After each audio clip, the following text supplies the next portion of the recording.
বন্ধ করতে হবে,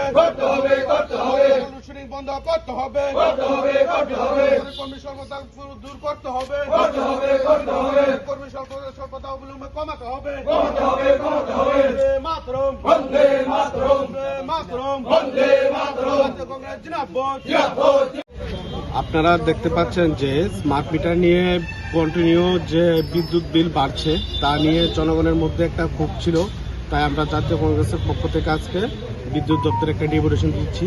আমাদের এখানে কতগুলি দাবি আছে, 8 দফা দাবি আছে। এই দাবিগুলি হলো, স্মার্ট মিটার নামে অতিরিক্ত বিদ্যুৎ বিল নিয়ে বিদ্যুৎ হয়রানি বন্ধ করতে হবে, সরকারি দপ্তরে বিদ্যুৎ বিল বকেয়া রেখে ভোক্তাদের উপর জুলুমবাজি চলবে না, অতিরিক্ত বিদ্যুৎ মাশুল কমাতে হবে, ঘন ঘন লোডশেডিং বন্ধ করতে হবে, বিদ্যুৎ দপ্তরের টেলিফোন প্রায় বিফল থাকে বা কল ধরার মতো কোনো লোক থাকে না, এই অবস্থা পরিবর্তন করতে হবে। বিভিন্ন স্থানে বিদ্যুৎ সরবরাহ সময় এবং না থাকার কারণে নির্ধারণের কারণে প্রতিকার করতে হবে, বৈদ্যুতিক লাইনগুলির সঠিক রক্ষণাবেক্ষণ করতে হবে, বিদ্যুৎ দপ্তরের কর্মী স্বল্পতা অবিলম্বে দূর করতে হবে। এই 8 দফা দাবি নিয়ে আজকে আমরা আরকেপুর ব্লক কংগ্রেসের পক্ষ থেকে বিদ্যুৎ অফিসে আমরা ডেপুটেশন দিতে যাচ্ছি।